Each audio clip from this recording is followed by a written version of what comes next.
They say it's a big rich town. Well, I just come from the poorest part.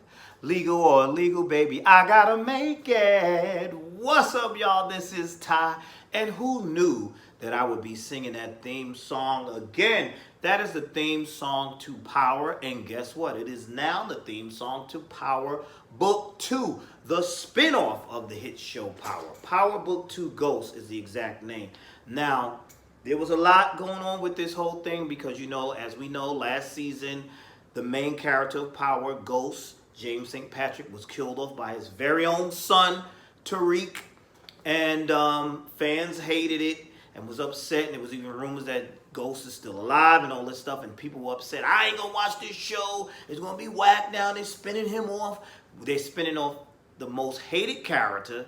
And fans reacted negatively, on social media everywhere I went. And even some of my friends was like, I ain't watching it no more. If it's no Ghost and no Tommy, it's not Power. You're correct. It's not Power. This is Power Book 2, the spinoff. Now, I will say this. The title is a little Power Book 2 Ghost. I don't like that title. Doesn't it sound like a new laptop or something? Microsoft presents the Power Book 2 or something. I don't like the title. It's a little too long, but that's what they named it. But I think it's cool they got the theme song going because I did like that theme song. And I was wondering, what were they going to do with the theme song? So they got Joe again. They not know what's his boss's name? Trey Songz. They ain't do that. They ain't try to freshen it up like they did last season. Remember they did that? And they had Trey Songz singing it and people went crazy and they had to put Joe back. They're keeping Joe. They said we don't want no backlash because people were already upset with the fact that Tariq is getting the spinoff. And here is my review of it. I'm going to tell you my thoughts and what I thought about the show. So now, where we left off in the original series, Power, Tariq is off for college, going to Stansfeld or whatever. I think it's Stansfield, that's the name of the school. And the catch is he inherits the money, but he can't touch none of that money until he graduates. That's the stipulation that his father put in place. And so he wants to help his family. His mother is in jail because she's taking the rap for her son. She doesn't want her son. She wants him to have the good life or whatever, so she's taking the rap. So the episode starts off, we see Tasha being represented by Tamika. Remember Tamika? And I'm like, oh, look at Tamika. Tamika done got her hair done. She got a new look. She looking good. She was walking around with the Olivia Pope white coat on and everything. Just stylish, So anyway, she's representing her. And they managed to get Tasha a good deal because, listen, y'all know that James St. Patrick was a big-time Democrat now and running for office, and he's dealing with all the big Democrats. So they don't want all that dirt about him being a drug lord and a killer and a thug and all this stuff. They don't want all of that to get out. So Tamika was saying, listen, she killed him out of self-defense because he was abusive. He was going to kill her. He's a this, that, and the third, and blah, blah, blah, blah, blah. And she's like, listen, this goes to trial. I'm going to drag all of that up, and that's going to give the Democrats, bad light. So she managed to get a deal for Tasha, and the deal was, listen, you're going to get probation, this, that, and the third, but you just got to give up who was the accomplice because Tamika says to her, it wasn't you that shot him. Somebody else shot him. Somebody else was there. Who are you covering for? Blah, blah, blah, blah, blah, blah, blah. You got to tell us. And she said, was it your son? Was he involved? And Tasha, because she got to protect her son, she fires Tamika. So she was that close to getting out. And she fires Tamika. You're fired. You're fired. She told her, you're fired. You got to go.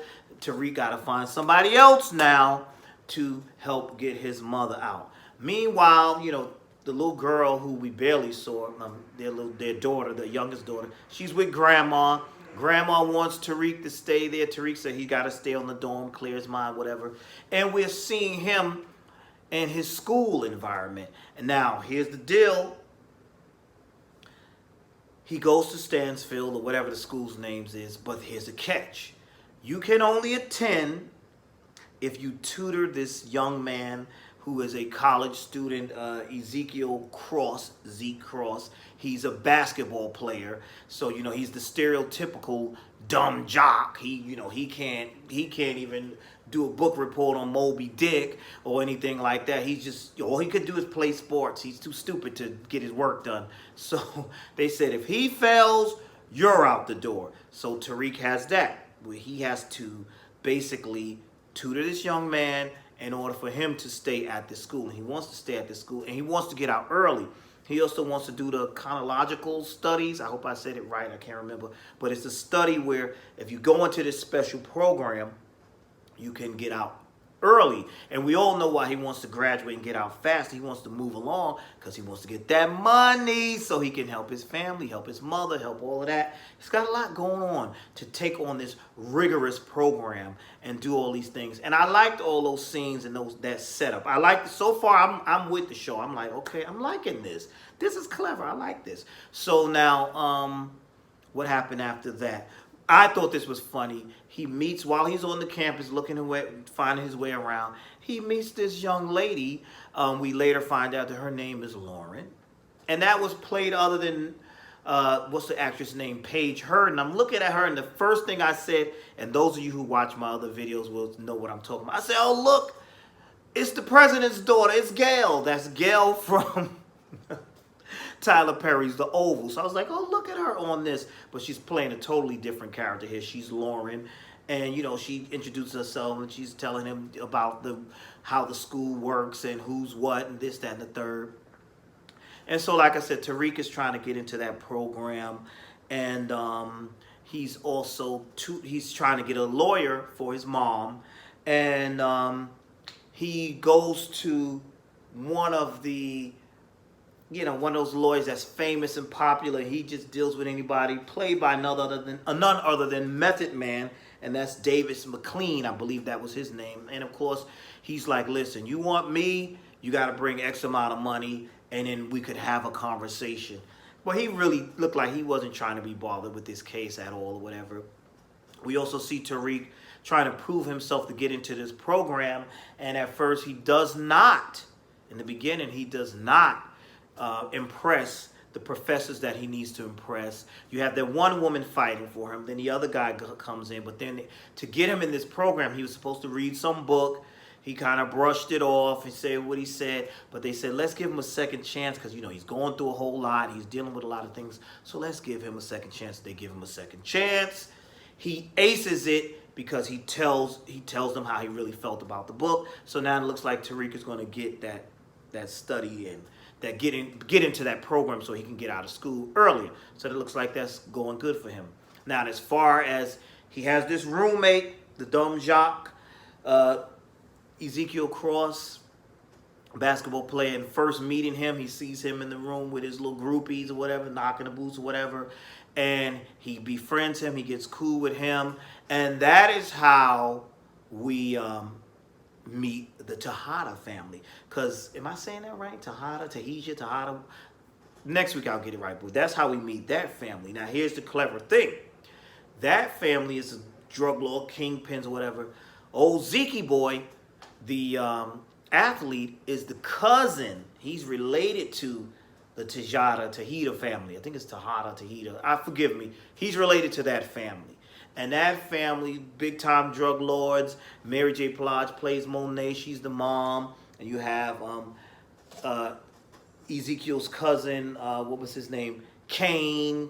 He's basically the new Kanan. You know, he's for this show.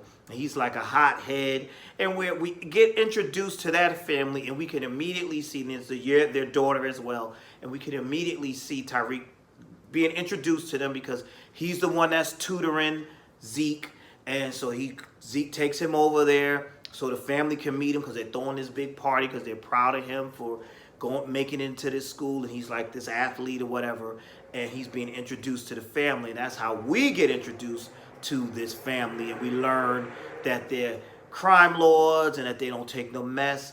Some foolishness goes down. Some serious foolishness goes down.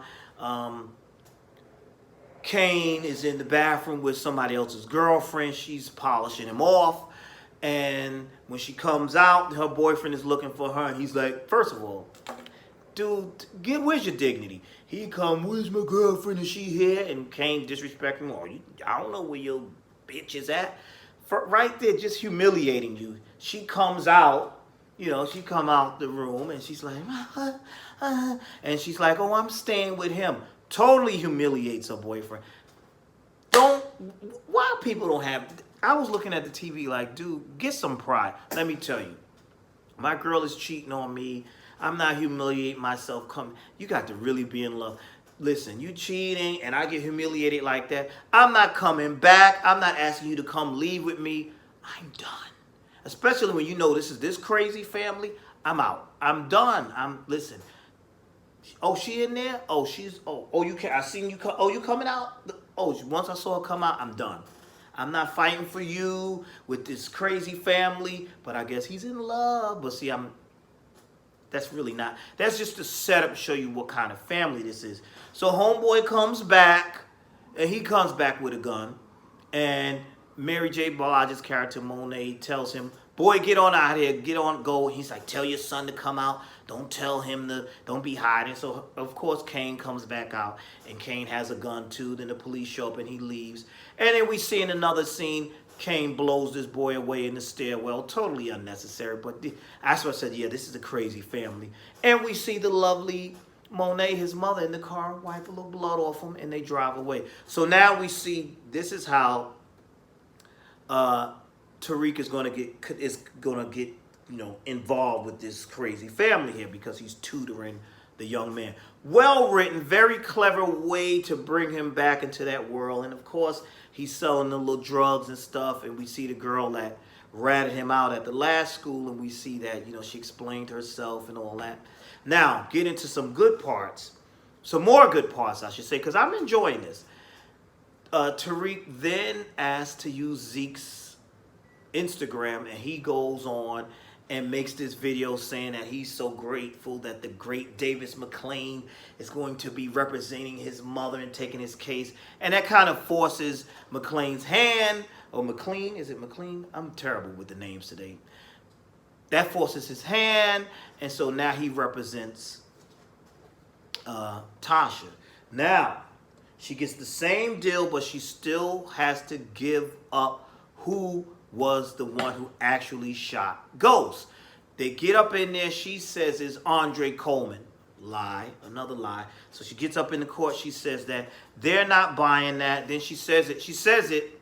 But remember, the Democrats don't want this mess out. So they go to Sachs, and they tell Sachs, listen, this is what we need. Sachs, and I think it was Chen, they go to Cooper Sachs, who's now U.S. attorney, and they go to him and they're telling him, listen, we need to take this from local, make this federal, and we need to put the blame on Tasha and make her the scapegoat and say that she is the queen pin and all this, and that's why she killed Ghost. And so he's like, no, we can't do this, that, and the third. So they show up at court, and what happened? There was another scene. There was a funny scene before that. I believe there was a scene between Tamika and Cooper Sachs where he was trying to get her to help him. And she's like, you telling me too much? Get out of my house. She did one of those, I don't know you. I don't know you. Threw him out. She threw Cooper Sachs out. Back at court, we see that, Tasha gave her testimony. She said what it was. She said, she had asked Andre Coleman to kill. So she gives him a name, and then that lawyer drops the case. So I'm like, okay, so they're dropping the case. But as they're dropping the case, it was because Cooper Sachs handed her the information from the Democrats, which saying they want to try the trial on federal. So now they arrest her with federal charges now, and they're charging her as the kingpin or whatever. And so now Method Man's character, McLean, is like, look what you got me into, kid. So now Tasha's in more hot water. She should have just, I know she couldn't tell the truth, but she could have did something a little different. She fired, what's her name? So now she's kind of got herself stuck now. And that was pretty interesting. I thought that was well written. I also liked how we got some insight on Cooper Sachs in this episode as well, where we saw that his family, and we see that they're well off, well to do, and the father's very proud of Cooper's position. But his little brother says to him, you're gonna mess this up like you messed everything else up, and all this other stuff. So I like that dynamic. So I like how they introduce that and introduce things, and it looks like this season we're gonna see Tariq in a little love triangle. I think he's gonna be messing with the Tahita girl, and he's gonna be messing with little Lauren at the school, and maybe that little girl, the other girl that sells the drugs. So I would say I was impressed with this first episode. I thought it was a good way of introducing new characters and putting up something fresh on to the Power franchise. I liked it. What do you guys think? I enjoyed it. I probably was one of those. I was like, where are they going with this? But they impressed me. I was impressed. I was impressed. I was invested. I want to know what's going to happen next. I want to know how he gets entangled with his family. I want to see more of Mary J. Blige's character, because I love Mary J. Blige. I like her and her music. I liked her when she was on, what's that show on Netflix? Y'all know what I'm talking. It's a superhero show that she was on, The Umbrella Academy. She was playing an assassin on that on the first season. I liked her in that. And it's good to see her here. It's good to see Method Man and these new characters. I can't wait, because I think that Kane dude is going to be outrageous. He's going to be insane. He's going to be crazy. That's all I have. That's my thoughts right there. I enjoyed it. Tell me your thoughts. Did you like the show? Did you like it? Will you be back next week? Will you be that? Will you be back? I will, because I enjoyed it. Good job, Power Book 2 Ghost, even though I still think the title is too long. It could have been, I don't know, but hey, that's just me. But I enjoyed it. I will be back next week. I think it's going to be a good show. That's it for now. Thank you for watching. Please like, comment, and subscribe, and I will see you in the next video.